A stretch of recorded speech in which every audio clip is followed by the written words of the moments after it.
Vamos a leer San Juan, capítulo 12.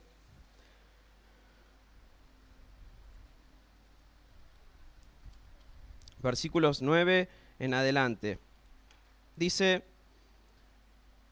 gran multitud de los judíos supieron entonces que Jesús estaba allí en Betania, y vinieron no solamente por causa de Jesús, sino también para ver a Lázaro, a quien había resucitado de los muertos.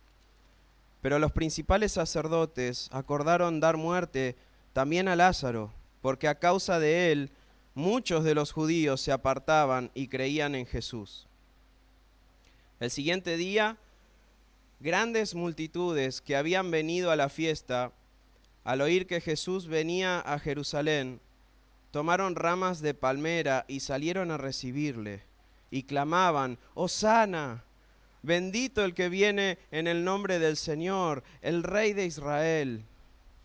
Y halló Jesús un asnillo, y montó sobre él, como está escrito: no temas, hija de Sión, he aquí tu rey viene, montado sobre un pollino de asna.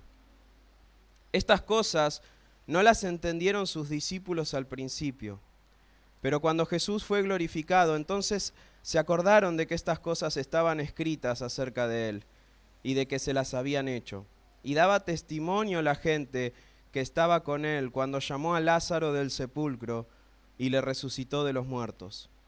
Por lo cual también había venido la gente a recibirle, porque había oído que él había hecho esta señal. Pero los fariseos dijeron entre sí: ya veis que no conseguís nada, mirad, el mundo se va tras él. Hermanos, en el mundo de la aviación hay algo que se conoce como punto de no retorno. Cuando un piloto calcula la ruta que va a tomar, él tiene que fijarse cuánto pesa la nave, cuánto combustible tiene, qué potencia tienen los motores, qué carga va a llevar.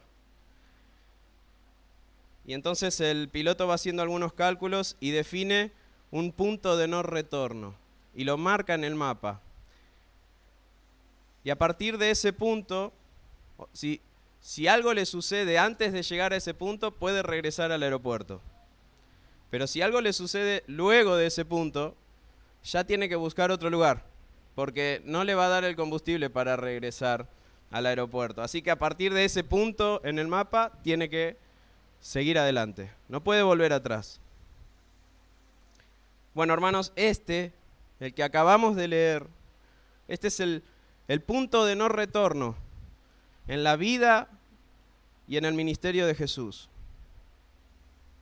El Señor va a entrar a Jerusalén una vez más, pero esta vez va a ser para morir. Ya no va a poder salir como había salido otras veces, que milagrosamente había podido escapar y escabullirse cuando las personas se ponían hostiles. En esta escena, el Señor ya no tiene más cartuchos. Él va a quemar todos los cartuchos. Antes lo veíamos obrar y pedirle a las personas que, bueno, anda, presentate al sacerdote, no digas nada, no hables. Ahora va a entrar y va a desplegar todo lo que Él es.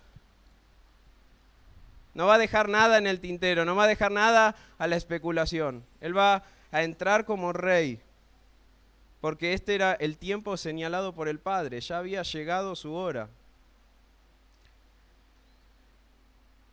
Y este hecho es un momento muy importante en el ministerio de Jesús. Es tan importante que los 4 evangelistas hablan de esto. Los 4 evangelios toman este momento. Pero en el Evangelio de Juan, como dijo el pastor esta mañana, este no solamente es un hecho importante, es un acontecimiento bisagra en este evangelio. Hay un antes y un después en este momento, como dijo el pastor hoy. No sé si estuvieron ahí conectados, prestando atención. ¿No les parece extraño que hasta este capítulo 12 la participación de los discípulos es casi nula? No sé si ustedes recuerdan esta serie y fueron prestando atención a los sermones. ¿Cuánto hemos hablado de los discípulos en estos 12 capítulos? Los vimos allá al principio, en el capítulo 2. Vimos el llamado de 4, ni siquiera de todos.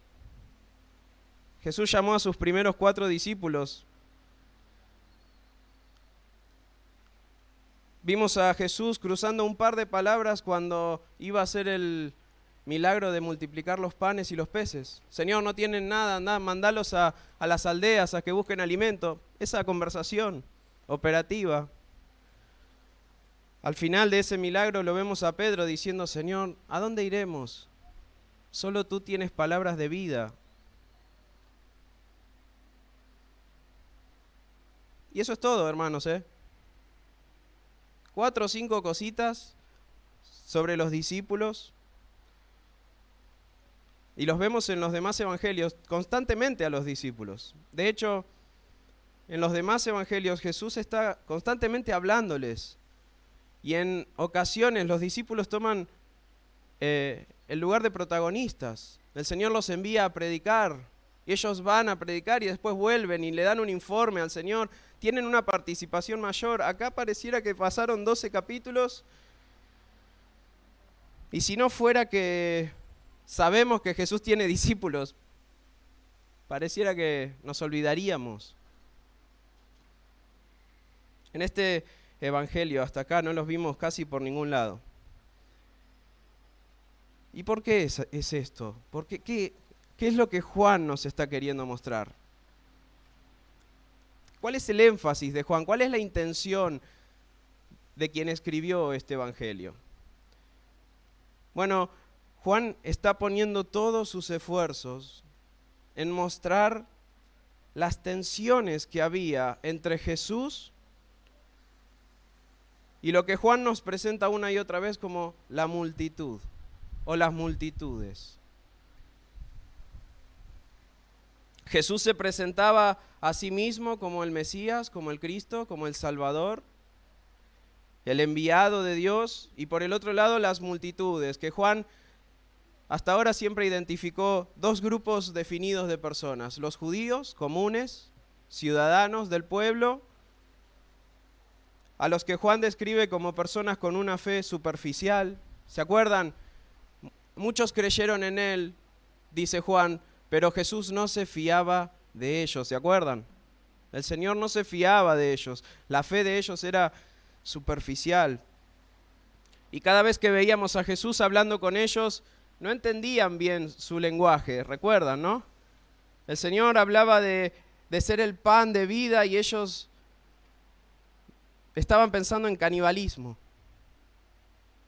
Pensaban que Jesús los estaba invitando a que se lo coman a él. Así que no entendían el lenguaje espiritual de Jesús, no creían del todo lo que Jesús decía de sí mismo. Esa es una parte de esa multitud. Y la otra parte son los líderes religiosos del pueblo. Juan una y otra vez nos muestra en este evangelio a los líderes religiosos. Ellos directamente aborrecían a Jesús, ¿no? El pueblo, había ahí un amor-odio, un tira y afloje, el corazón dividido. Jesús casi los convencía, pero aparecían los judíos religiosos, los líderes, y terminaban de pisotear todo lo que Jesús acababa de hacer, acababa de decir. Ellos directamente buscaban eliminar a Jesús lo más rápido posible. Y estas tensiones van en aumento a lo largo de estos 12 capítulos. Es como que Juan va acumulando una bola de nieve de personas. Empezó Jesús allá en las bodas de Caná de Galilea, convirtió el agua en vino, algunos se enteraron, algunos empezaron a seguirle. Ahora son grandes multitudes las que siguen a Jesús.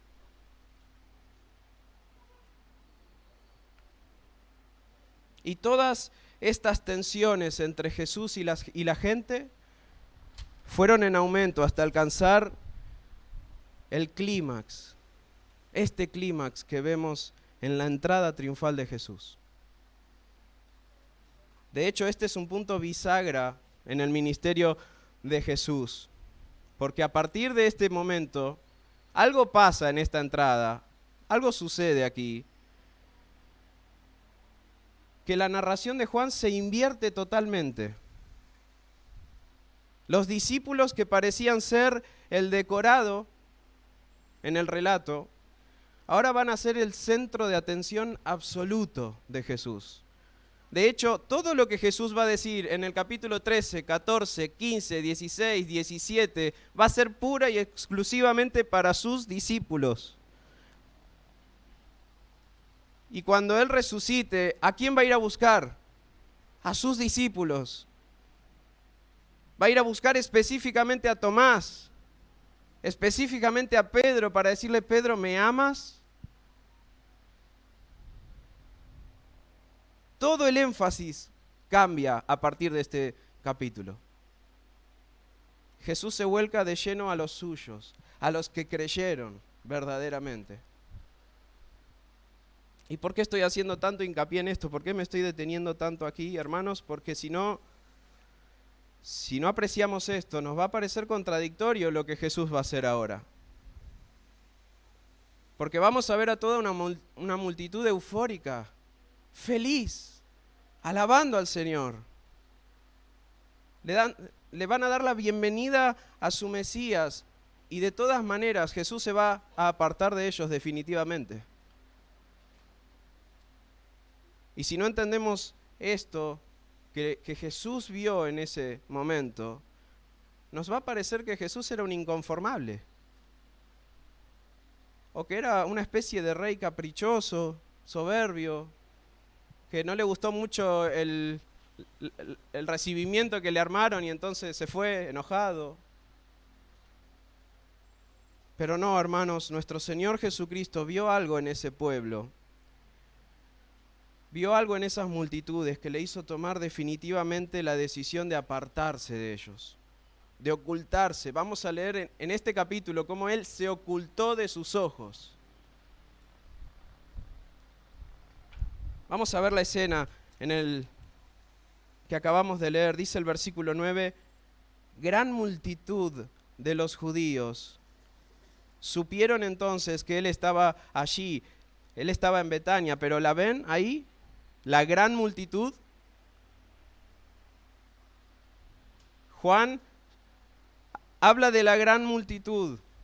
Primero habían llegado a Jerusalén y preguntaban por Jesús. Ellos habían llegado por la fiesta de la Pascua, pero al final del capítulo 11 habíamos visto que estaban expectantes a ver si Jesús iba a venir. Se preguntaban si Jesús iba a venir a esa fiesta.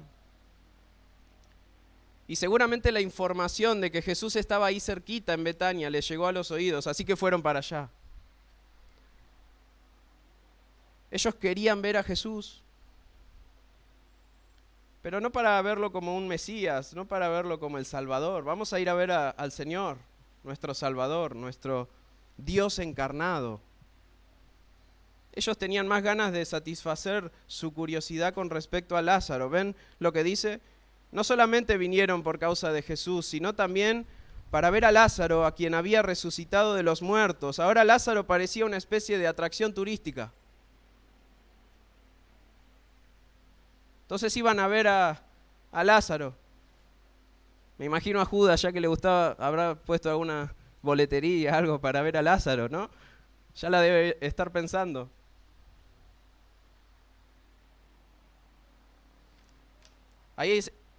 Ahí estaba la gran multitud, solamente curiosa. Y por otro lado, otra vez aparecen los líderes religiosos en nuestro texto. Dice: pero los principales sacerdotes acordaron dar muerte también a Lázaro, porque a causa de él muchos de los judíos se apartaban y creían en Jesús.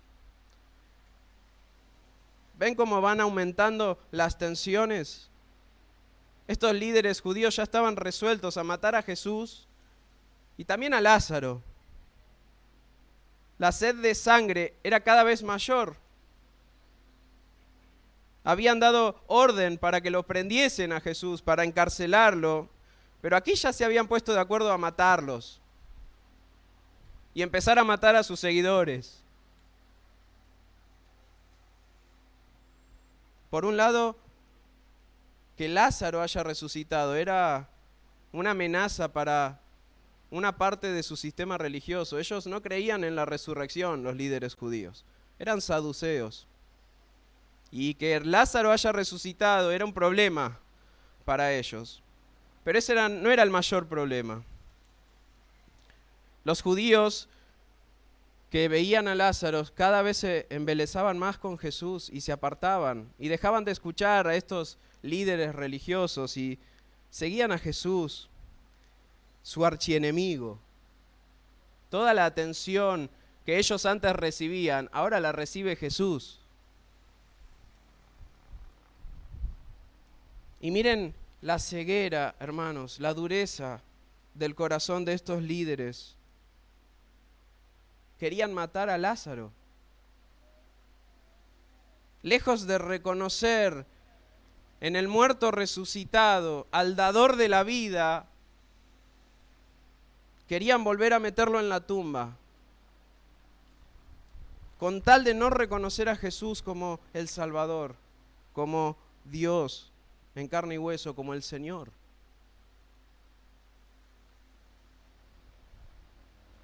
¿Qué clase de dureza de corazón hay que tener para ver a un muerto resucitado y querer matarlo por no reconocer a Jesús? Es tan obvio.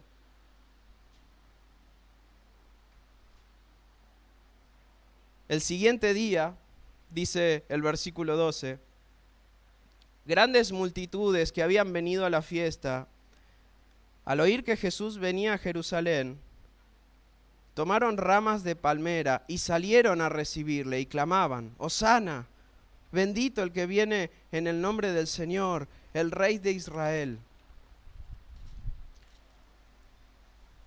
Otra vez grandes multitudes.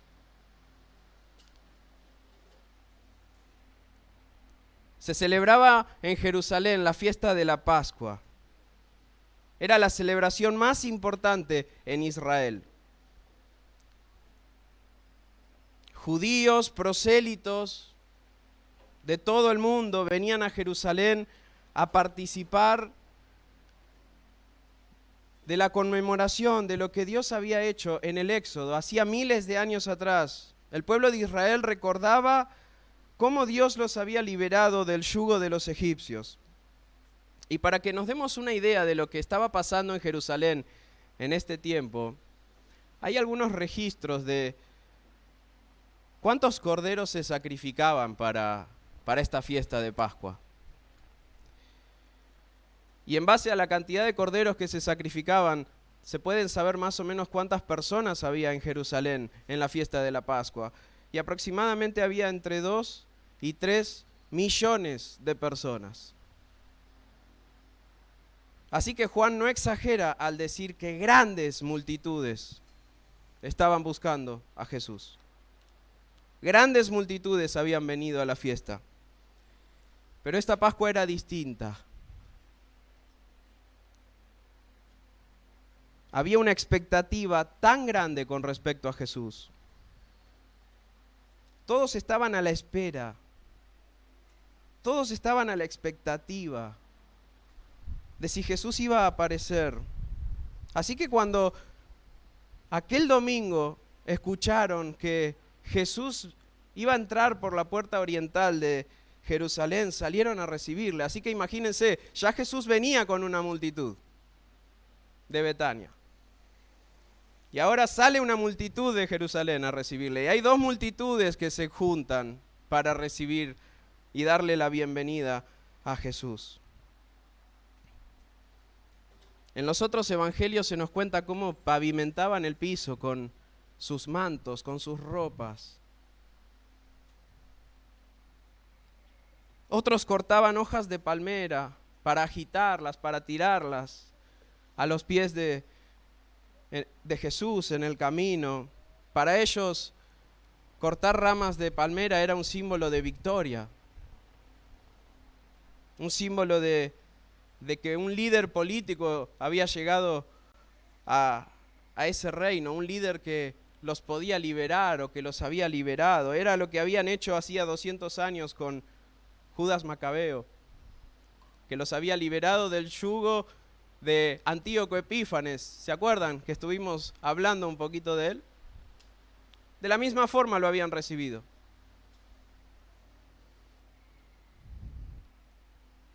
Este pueblo estaba recibiendo a su Mesías. Este pueblo estaba recibiendo a su rey, hermanos. Habíamos leído que los fariseos le exigían a Jesús: si eres el Cristo, dilo abiertamente. Bueno, aquí está Jesús, entrando a su reino, diciendo: yo soy el rey de este pueblo. Y toda la gente lo reconocía. Y Jesús no estaba diciendo: no, yo no soy nadie aquí. No, él recibía esa adoración, esa alabanza. Él era el rey. No había forma de que Jesús sea más evidente. Millones de personas en Jerusalén cantando, gritando, frenéticamente. De hecho, hermanos, en el Evangelio de Lucas leemos que los fariseos le dijeron a Jesús que reprenda a sus seguidores. Era demasiado barullo. Que se callen. Y Jesús les dice: si ellos callan, las piedras van a clamar. Así que la enorme multitud vitoreaba a Jesús y cantaban a todo pulmón una parte del Salmo 118. ¡Hosana! Bendito el que viene en el nombre del Señor. Hosana significa: sálvanos ahora, te rogamos. Sálvanos ahora, te rogamos. Pero hermanos, esta misma multitud que aclamaba a Jesús con júbilo y admiración: Hosana, Hosana, en un par de días va a estar gritando con desprecio: crucifíquenle, crucifíquenle. Y nuestro Señor Jesús lo sabía. Porque Él es Dios, hermanos. Él es omnisciente, Él lo conoce todo, Él lo ve todo. No hay nada que escape de su conocimiento. Y vemos la omnisciencia de nuestro Señor reflejada en el medio de transporte con el que entró a Jerusalén. Él había escogido un animal muy particular, de una forma muy particular. En los otros evangelios leemos que Jesús le dijo a sus discípulos que vayan a una aldea cercana y ahí en una esquina, a la puerta de una casa, iban a ver a una asna y a su hijito, a un pollino, y que lo desaten. Y si alguien les preguntaba qué hacen, ellos debían responder así: el Señor los necesita y luego los devolverá. Y los mandó. Y ellos fueron y sucedió tal cual el Señor Jesús les había dicho.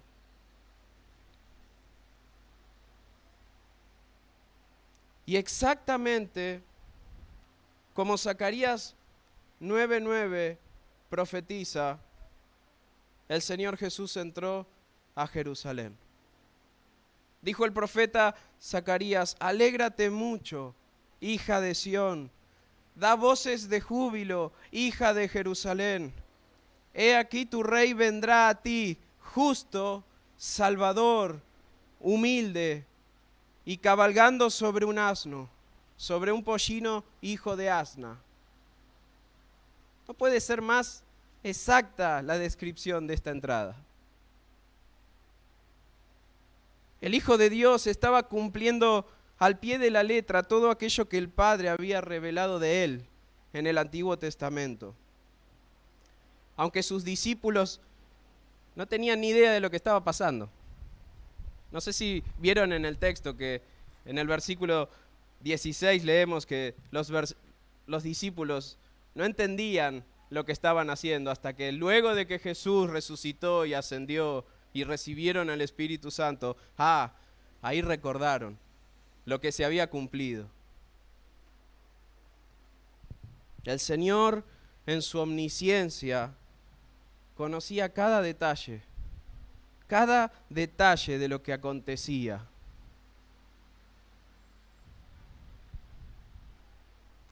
Y si esto pasó con un simple asno, si semejante despliegue de conocimiento pasó con un burrito, ¿qué creen que el Señor veía en las multitudes? Nada podía distraer a Jesús de lo que estaba pasando realmente.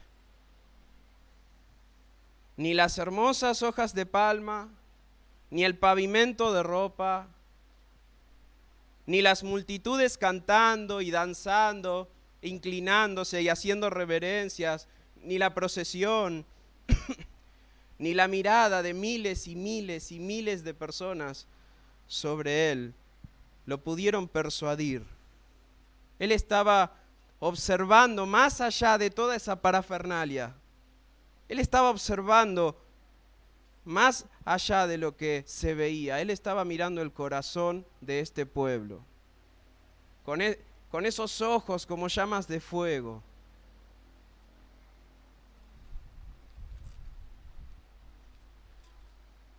Jesús estaba entrando en un asno.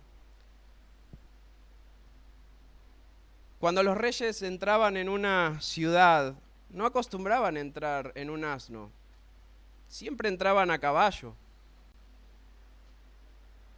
Conquistadores, con toda la pompa, con toda la soberbia de un guerrero.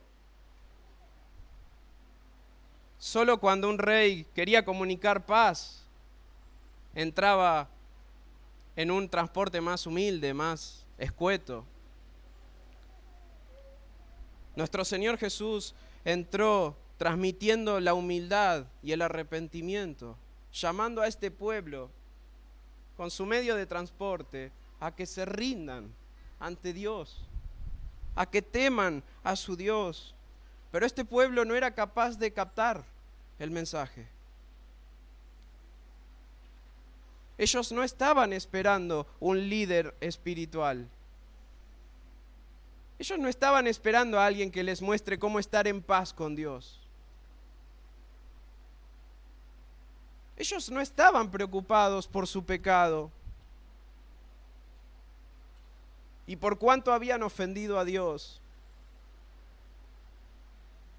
Ellos no se daban cuenta que estaban siendo oprimidos por el Imperio Romano, no por haber sido excelentes hijos de Dios, sino porque Dios los había entregado a sus propios deseos. Pero ellos no se sentían así, ellos no sentían que habían ofendido a Dios. Estos eran judíos, hijos de Abraham. Estaban circuncidados. Eso era suficiente para ellos. El perdón de sus pecados no les preocupaba, porque hace siglos que ellos se habían ganado el cielo. Por su linaje, por sus buenas obras. No estaban preocupados de ninguna manera por su pecado. Lo que realmente les preocupaba a estos judíos era ser liberados de los romanos. Para ellos eso era imposible. Era dificilísimo. Necesitaban un líder político, un guerrero, un estratega, un conquistador que los libere del yugo de los romanos. Eso creían de Jesús, eso veían en Jesús, pero cuando se dieron cuenta de que Jesús no había venido a darles esa clase de libertad terrenal que deseaban, ¿qué hicieron? Pidieron a gritos que lo crucifiquen. Cuando se dieron cuenta que Jesús no les iba a dar lo que ellos esperaban, ahí nomás se dieron vuelta y clamaban por su muerte. Miren lo que dice el versículo 17. La gente daba testimonio que estaba con él cuando llamó a Lázaro del sepulcro y le resucitó de los muertos, por lo cual también había venido la gente a recibirle, porque había oído que él había hecho esta señal. Esa es la verdadera razón por la que fueron a recibir a Jesús. Ellos dijeron, si éste puede resucitar muertos, los romanos no tienen ninguna chance. Tenemos la batalla ganada, este nos va a liberar, miren, resucita muertos. Ahora sí vamos a vivir en paz. Ahora nadie nos va a cobrar impuestos. Siempre pensando en lo terrenal, hermanos. La multiplicación del alimento de Jesús, ese gran milagro que apuntaba a Jesús como Dios, ese milagro no los llevó a pensar, estamos ante Dios. Ellos pensaron, comida gratis.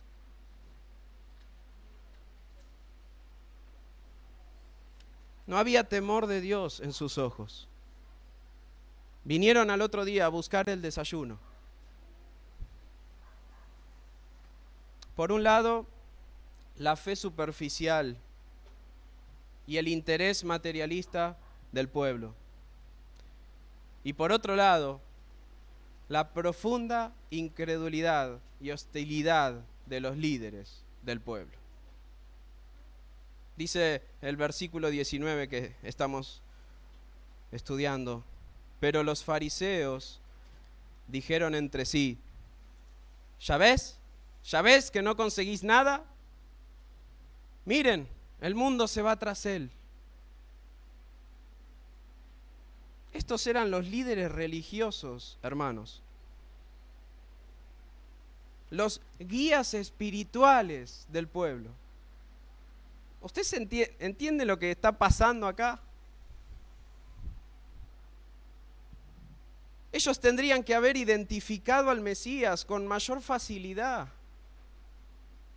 Ellos tendrían que haberle presentado al pueblo, acá está el Mesías. De la misma manera que Juan el Bautista. Ellos deberían haber dicho lo mismo que Juan el Bautista. Es necesario que Él crezca y que todos nosotros menguemos. Pero no. Para ellos, Jesús era la piedra del zapato. Jesús vino a frustrar sus sueños. Para ellos era un motivo de ruina para su estatus social, para su posición económica. Jesús vino a quitarle el negocio de la fe. Estos eran los líderes de este pueblo. Y Jesús estaba viendo eso. ¿Saben lo que dice el Salmo 118? ¿Vieron que cantaban el Salmo 118? Hosana, bendito el que viene en el nombre del Señor. 2 versículos antes dice, la piedra que desecharon los edificadores ha venido a ser cabeza del ángulo. Los que estaban encargados de edificar al pueblo en la verdad, tenían la verdad andando en burro frente a ellos. Y no solamente no la reconocían, sino que guiaban al pueblo a rechazarla. Los líderes espirituales de este pueblo.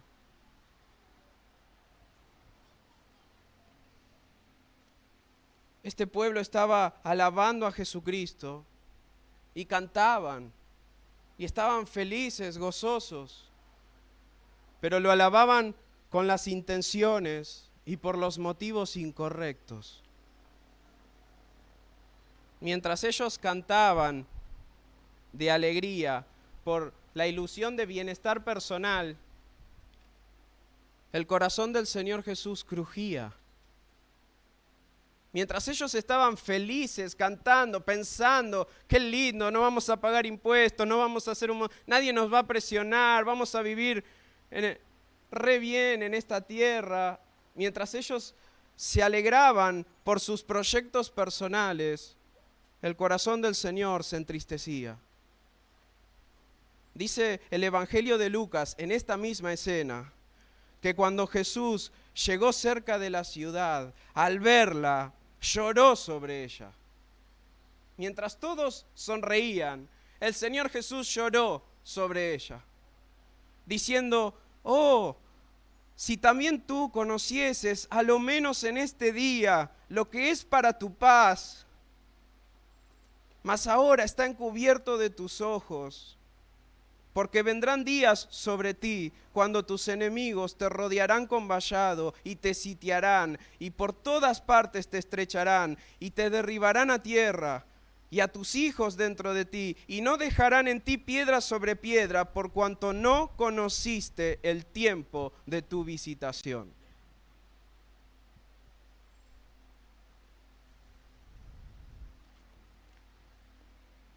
Hacía unos 800 años que el profeta Isaías había dicho de este pueblo: porque este pueblo se acerca a mí con su boca y con sus labios me honra, pero su corazón está lejos de mí. Y su temor de mí no es más que un mandamiento de hombres que les ha sido enseñado. ¿Y qué cambió? Eran el mismo pueblo, rebelde y contradictor, hipócrita e incrédulo. ¿Recuerdan, hermanos, cómo había comenzado este evangelio? Ya quedó tan atrás. Tantos sermones taparon el primer capítulo de Juan, ¿no? Pero Juan dijo: aquella luz verdadera que alumbra a todo hombre venía a este mundo.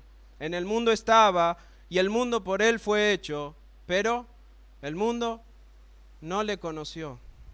A lo suyo vino y los suyos no le recibieron. Estaban cantando, estaban alabando, estaban adorando, pero en su corazón jamás le recibieron.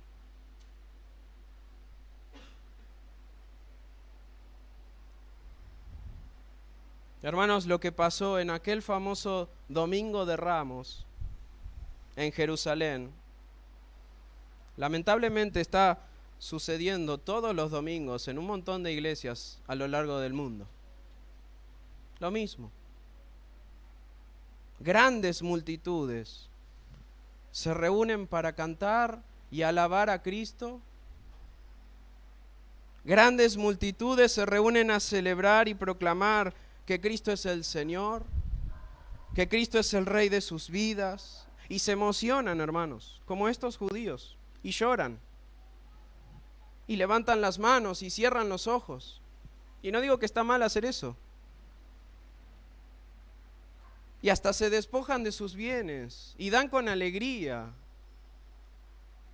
El problema es que el Cristo que adoran no es el Cristo de las Escrituras. El Cristo que están recibiendo no es el Cristo que está llegando.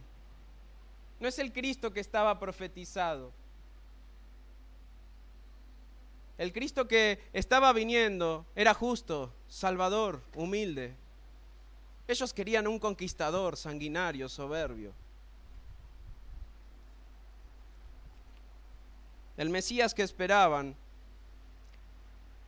no era el que tenían enfrente. El Mesías que ellos adoraban no era el que ellos tenían en su mente. Y así hoy, hermanos, es igual hoy. El Cristo que adoran es un ídolo que inventaron en sus mentes. Es un Cristo en minúscula, es un Cristo alternativo que se conforma con excusas. Es un Cristo que está ahí para atender todos nuestros caprichos. Un Cristo que se acomoda a sus agendas y si no tienen tiempo para Él, bueno, no importa, no hay que ser religioso. Un Cristo que no les exige ni arrepentimiento, ni sumisión, ni santidad, ni virtud. Un Cristo que no expone el pecado, que se conforma con emociones vacías, que no tiene problema con la ignorancia, no tiene problema que no conozcamos las Escrituras, este Cristo.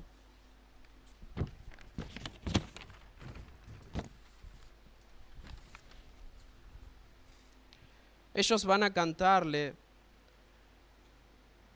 ellos van a recibir al Cristo que les haga su vida más fácil. Ellos van a recibir y a adorar a aquel Cristo que les haga su vida más placentera, menos culposa. Y encima que esté de acuerdo con alimentar sus vanos deseos. Pero cuando el verdadero Cristo se presenta, cuando este Rey soberano y digno empieza con sus demandas justas y santas, cuando este Rey comienza a exigir dominio de sus vidas, entonces, al igual que este pueblo, gritan por su crucifixión. Cuando se dan cuenta que Cristo no va a satisfacer sus caprichos, cuando se dan cuenta que Cristo, el Cristo que ellos buscaban no es el que está en las Escrituras, y cuando se dan cuenta que lo que ellos buscan, Cristo no se los va a dar, entonces se van. Entonces abandonan y dejan.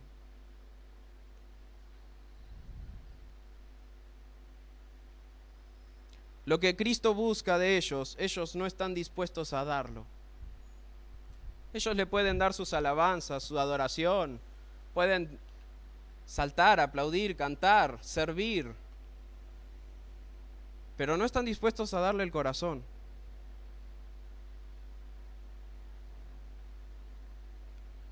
Pablo le dice a los filipenses en el capítulo 3, porque por ahí andan muchos, de los cuales os dije muchas veces y aún ahora lo digo llorando, que son enemigos de la cruz de Cristo, el fin de los cuales será perdición, cuyo Dios, en minúscula, es el vientre, y cuya gloria es su vergüenza, que solo piensan en lo terrenal.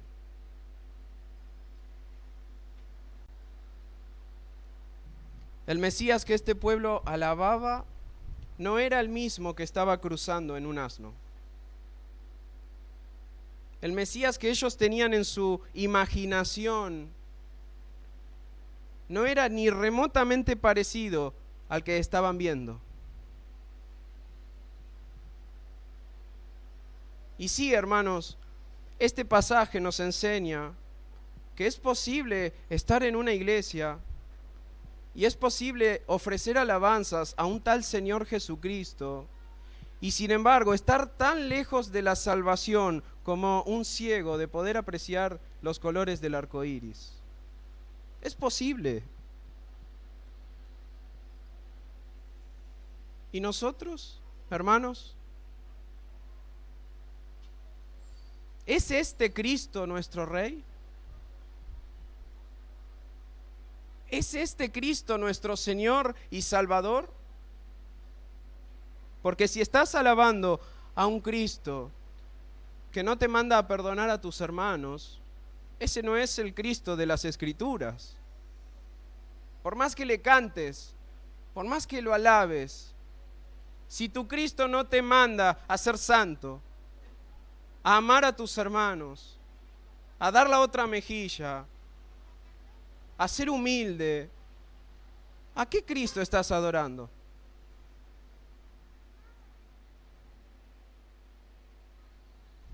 Si estás alabando a un rey que no tiene dominio sobre tu matrimonio, ni sobre tu tiempo, ni sobre tus bienes, ni sobre tu cuerpo, ni sobre tus relaciones, ¿a qué rey has recibido? ¿Qué clase de rey está en tu corazón?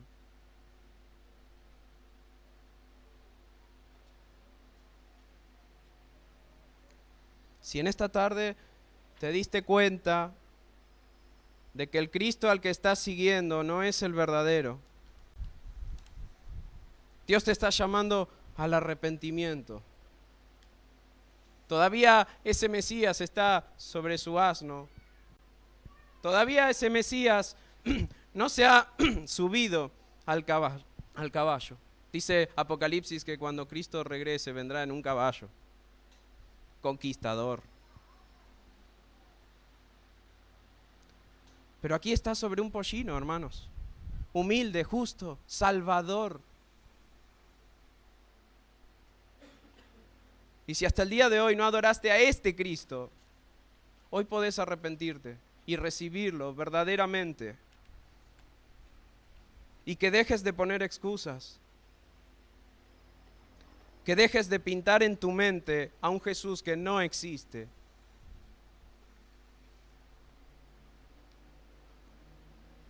Vos sabés muy bien que el verdadero Jesús jamás aprobaría lo que estás haciendo con tu vida. Vos sabés que Jesús no aprobaría lo que estás haciendo con tu vida, el verdadero. Pero en vez de arrepentirte, en vez de cambiar, en vez de buscar crucificar tu carne, ¿qué hiciste? Creaste un Cristo a tu medida.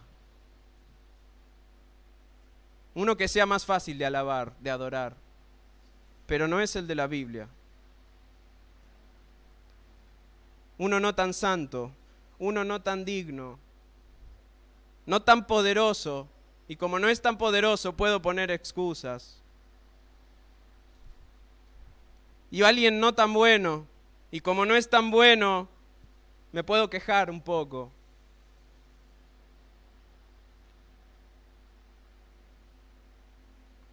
Hermanos, si ese es el Cristo que estamos adorando, si ese es el Cristo que estás alabando, es hora de que hagas añicos a ese ídolo. Y que te rindas ante el verdadero Rey. A lo suyo vino y los suyos no le recibieron, dijo Juan.